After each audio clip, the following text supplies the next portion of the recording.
de Jésus étant le vrai cep. Il dit, je suis le vrai cep et mon père est le vigneron. Tout sarment qui n'est pas attaché à moi ne portera pas les fruits. Il dit, par contre, mon père va les retrancher. Mais tout sarment qui porte des fruits, mon père va les monder pour qu'il puisse encore porter davantage de fruits. Là, nous voyons deux générations. Là, nous voyons deux personnes. Nous voyons deux possibilités. La possibilité d'une personne qui ne s'attache pas au Seigneur. Amen. Dieu retranche. Je vois la deuxième possibilité d'une personne qui s'attache au Seigneur, mais qui produit du fruit. Et le Seigneur est en train de faire un travail de monder, c'est-à-dire de sculpter, de tailler, de sorte que le fruit soit encore abondant. Amen. Pourquoi Jésus est en train de s'annoncer comme le vrai saint? Parce qu'il fait allusion à Israël qui était la vigne de l'Éternel. Israël, comme la vigne de l'Éternel, était tombé dans la désolation, dans la désobéissance. Et c'est pour cela, lui, il vient pour déclarer qu'il est le vrai saint. C'est-à-dire, il est venu pour accomplir la volonté de Dieu. Amen. Vous savez, sa mère est venue à un moment donné, il lui a dit, femme, qu'est-ce qu'il y a-t-il entre moi et toi? Parce que mon heure n'est pas venue. Et à une fois, à une femme samaritaine dit, l'heure vient. Elle est déjà arrivée. Ça, il y a encore deux étapes. L'heure vient, elle est déjà venue. C'est comme je dis, papa Alain vient. C'est-à-dire, il n'est pas encore venu, nous l'attendons. Amen. Mais papa Alain est déjà venu, c'est qu'il est déjà au milieu de nous. Donc il y a des gens qui attendent encore l'heure. Oh, nous sommes déjà dans l'heure. Il y a des gens qui attendent que le Fils de l'homme vienne. Oh, il est déjà venu. Maintenant, nous attendons qu'il vienne nous prendre. Mais l'heure est déjà venue où nous ne devons pas adorer sur la montagne. Mais nous devons adorer en esprit et en vérité.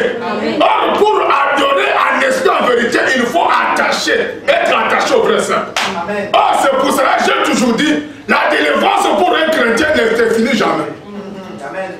Si tu crois que la délivrance est finie, tu fais une erreur grave, une erreur monumentale. La délivrance est liée à l'évolution spirituelle de tout un chacun d'entre nous.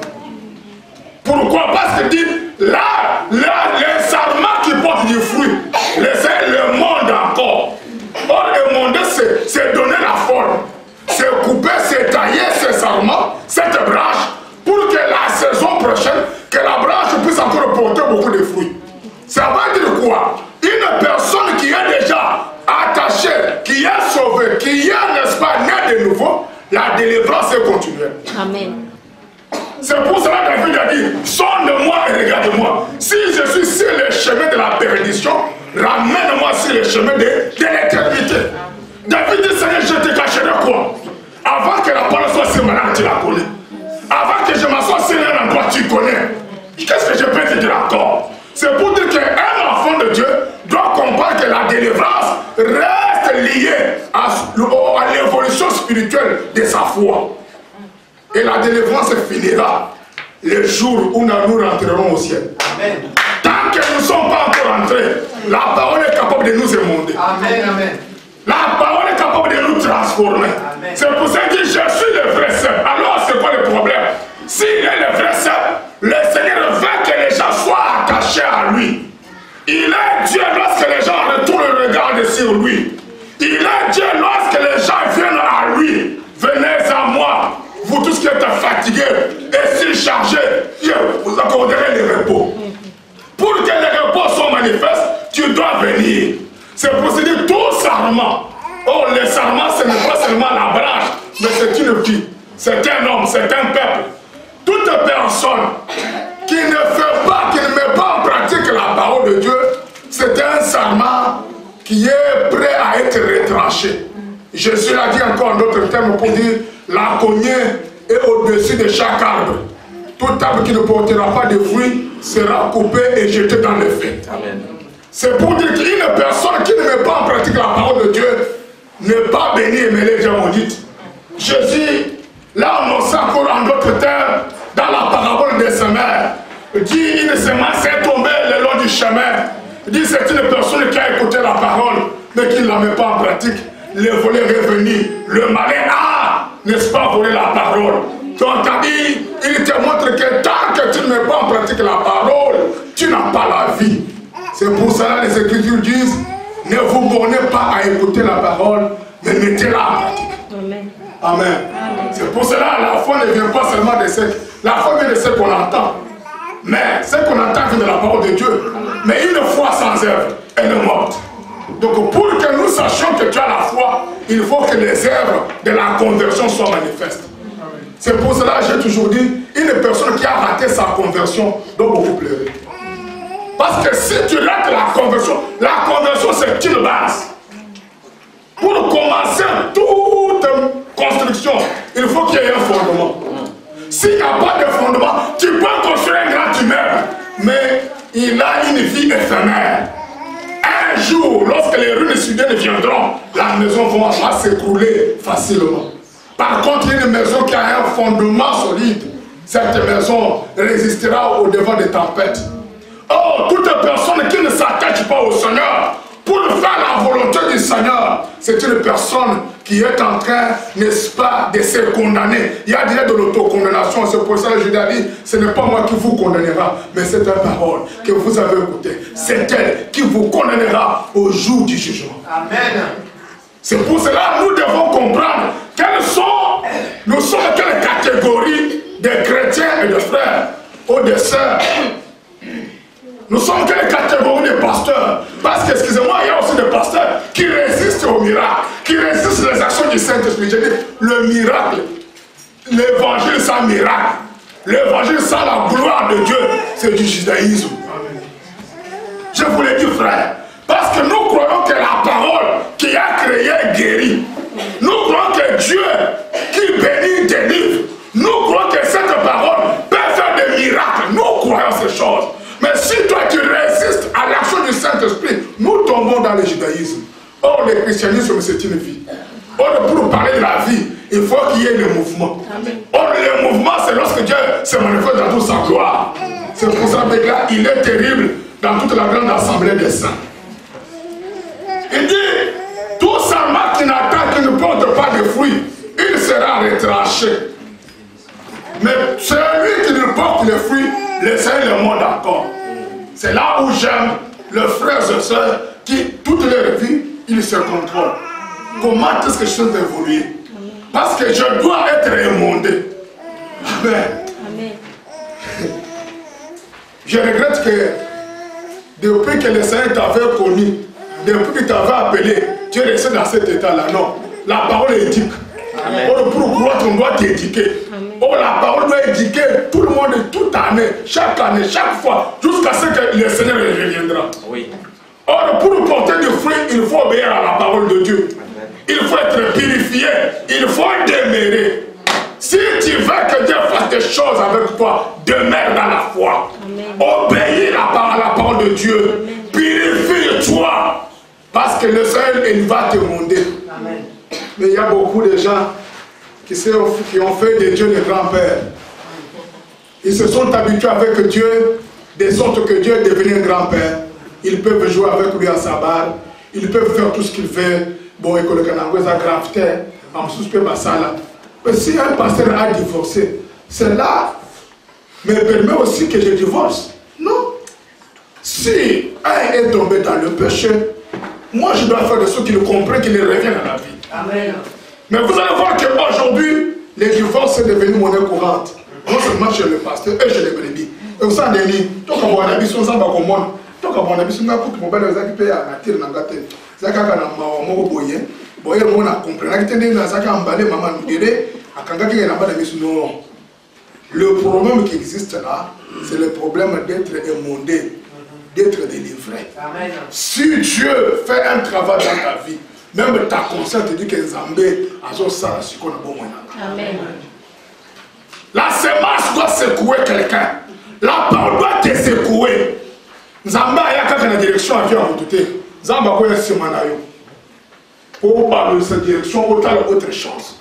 Mais toi, tu es en train seulement de marcher avec Dieu dans la direction que toi tu aimes. C'est que toi qui veux que Dieu fasse avec toi. C'est que toi qui veux que Dieu fasse. Non, ça doit changer. C'est pour cela, lorsque Jacob bénit ses frères, ses enfants, il bénit Judas et il dit, Judas, c'est une vigne sur laquelle on attache l'anneau. C'est une vigne, on dit même, une vigne au meilleur des vrais cèpes. Lorsque nous avons lu cette écriture, nous avons vu que dans la vie, sur la vie, pardon, on attache un animal. Et on a parlé de deux animaux. On a parlé, parce que je dois revenir ici, c'est très important. Il dit ce qui suit, Judas attache à la vigne son âne. Écoutez, et au meilleur cèpe les petits de son ânesse. C'est ce qui nous apporte. Sur la vigne, on attache pour les cèpes, on attache des animaux. On attache l'âne et on attache aussi le petit de l'ânesse. Amen. Amen.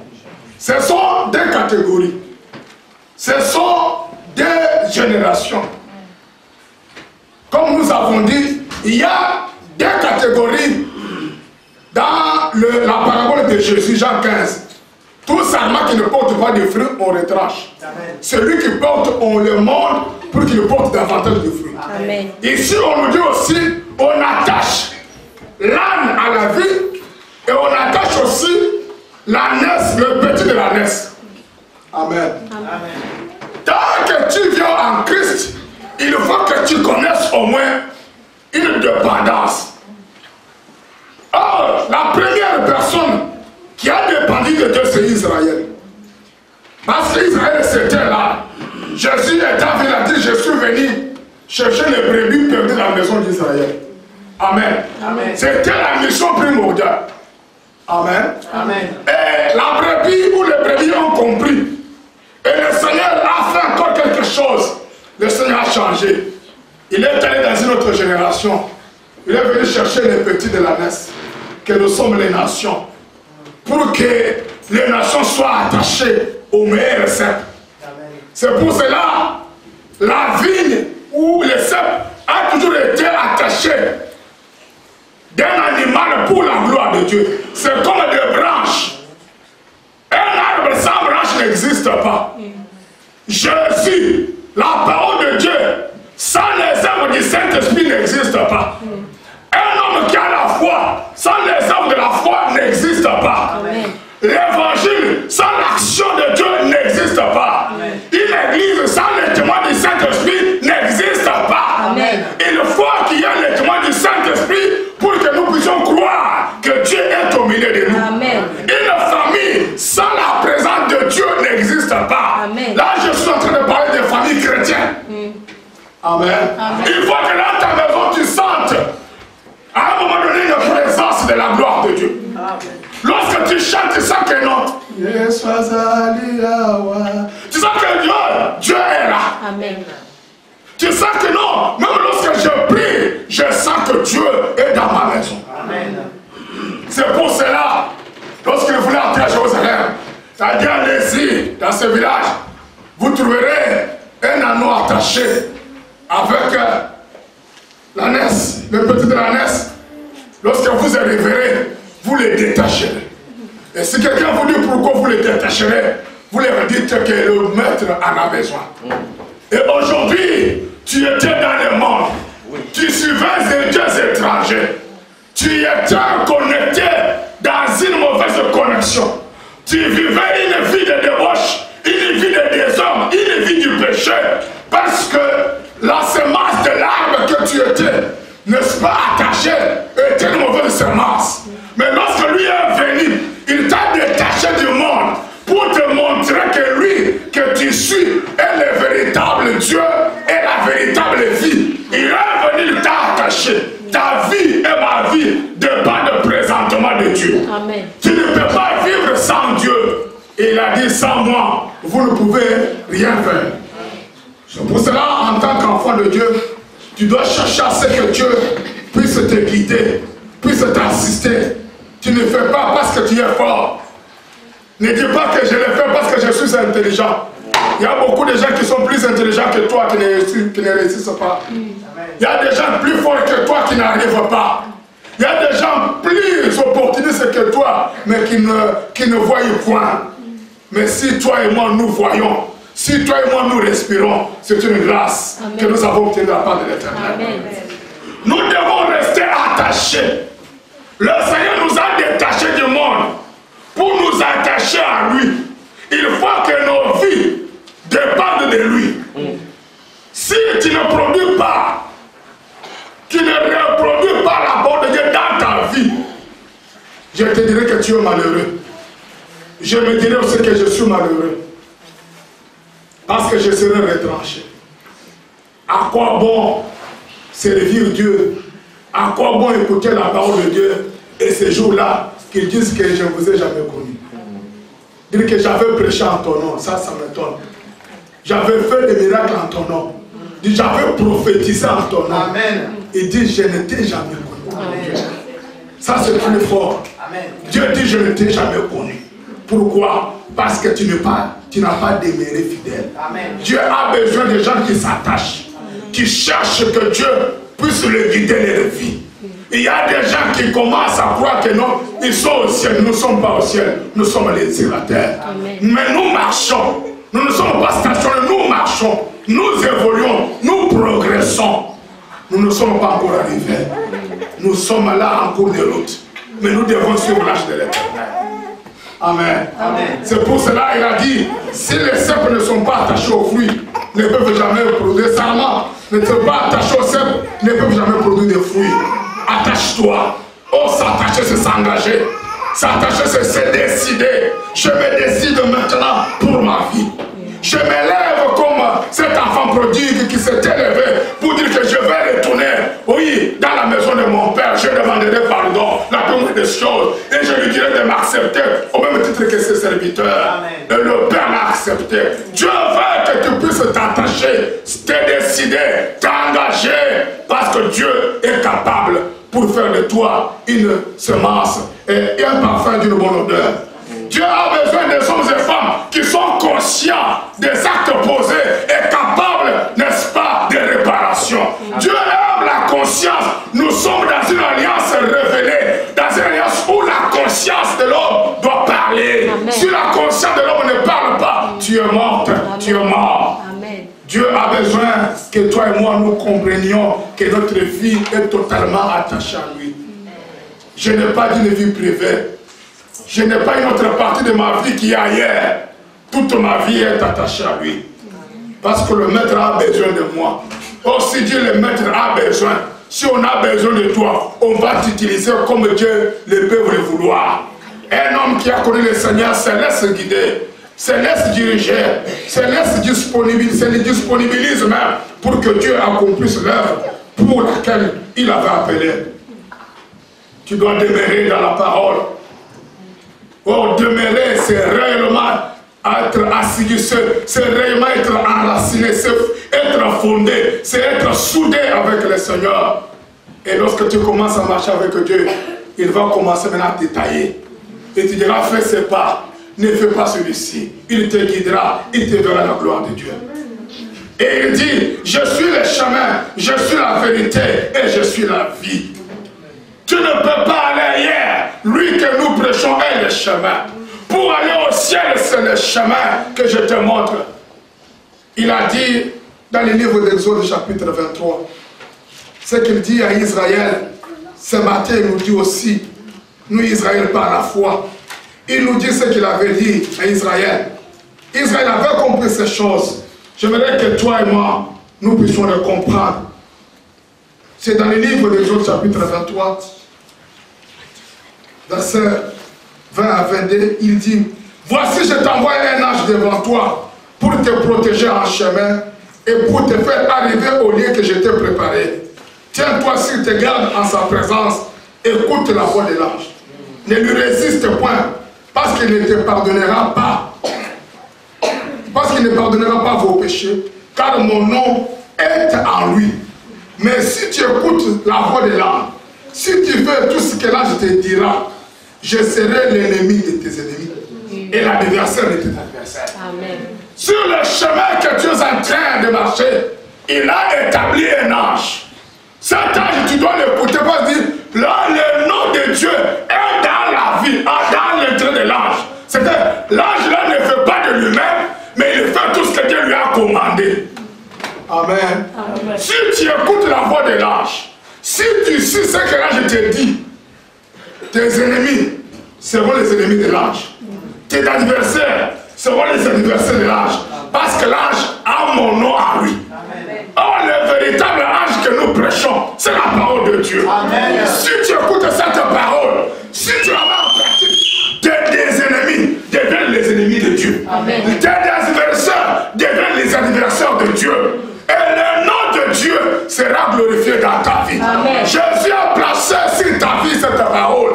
Sur le chemin que nous prêchons la parole, sur la vie que tu as, que notre vie, Dieu a déposé un ange devant de nous. Amen. Vous savez, il y a un adage qui dit tout chemin mène à Rome. Mais non, nous n'avons pas plusieurs chemins pour aller au ciel. Amen. Nous avons Jésus pour aller au ciel. C'est le véritable chemin que nous avons. Amen. Et sur ce chemin, il y a un ange. Comment? Lorsque je mets en pratique la parole de Dieu, Dieu prend mes ennemis comme ses ennemis. Dieu prend mes adversaires comme ses adversaires. Donc moi je deviens tranquille. Donc Dieu commence à s'en occuper. Pourquoi? Parce que l'heure est déjà venue où je dois adorer en esprit et en vérité. Je n'ai pas encore le temps de chercher mes ennemis. Parce que lui il s'engage, il s'en occupe. Mais maintenant moi j'ai la mission d'adorer Dieu. C'est pour cela Jésus attend en tant que véritable chemin. Il a voulu que nous puissions comprendre. Même Hébreu lui dit. Je voudrais qu'on lise le livre d'Hébreux, chapitre 9, versets 8 à 10. Il dit ce qui suit. Le Saint-Esprit montrait par là que le chemin du ciel, le chemin du lieu très saint n'était pas encore ouvert, tant que le premier tabernacle subsistait. Amen. Amen. Là, on nous parle de la nouvelle alliance. Tant que le tabernacle que Moïse avait construit existait avec des ordonnances et des lois, tant que la première alliance existait avec Israël, le chemin du ciel était fermé. Mais le chemin du ciel est ouvert que lorsque la nouvelle alliance est arrivée. Pourquoi? Parce que Dieu a substitué les sacerdoces. Dieu a changé les sacerdoces. Dieu a fait une nouvelle alliance avec nous. Non pas une alliance qui est éphémère, mais une alliance éternelle, avec non pas le sang des animaux, mais avec son propre sang. Amen. Chaque alliance a le signe. Et le signe de notre alliance, c'est le sang de l'homme juste. Amen. Qui a un esprit éternel. Amen. Et le sang de Jésus, on me dit, il parle mieux que le sang d'Abel. Donc l'alliance dans laquelle nous nous trouvons, ce n'est pas une alliance animale. Non, mais c'est une alliance divine dans laquelle le sang a tout racheté et il nous a fait un royaume et des sacrificateurs. Amen. Le ciel est ouvert pour nous parce que sur les journées ils ont entendu la voix, le ciel était ouvert. Amen. La voix s'est fait entendre, c'est le ciel mon fils bien-aimé. À qui j'ai mis toute ma confiance, écoutez-les. Ça c'était le chemin. Pour être sauvé, il faut écouter cet homme. Oh, cet homme que tu écoutes, c'est le chemin de l'éternité. Oh, cet homme que tu écoutes, ta vie change. C'est pour cela que je vais te faire comprendre qu'aujourd'hui, ton corps est un véritable tabernacle. Ta vie est un véritable tabernacle. Il faut que Dieu reste dedans. Tant que Dieu ne reste pas, donc tu n'as rien fait. Il faut que Dieu reste dans ta vie. Parce que nous sommes dans une autre dispensation. Nous sommes dans une alliance de paix et de vie.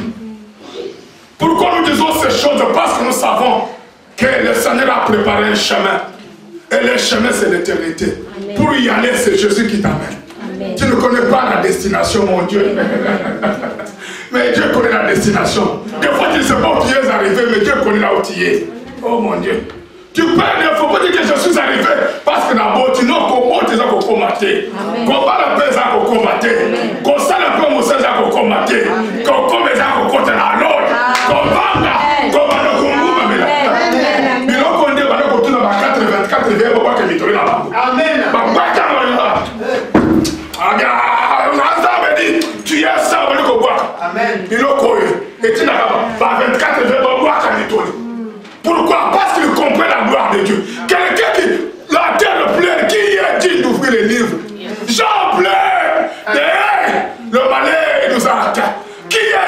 je n'ai vu personne. Dans les cieux, je n'ai vu personne.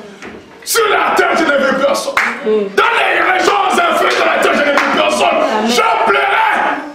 Mais j'ai entendu la voix, ne pleure pas. Voici les lions.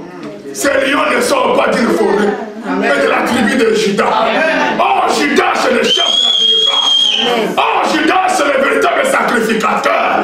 Pour que toi et moi, nous soyons sauvés. Le sang de Jésus a parlé pour nous.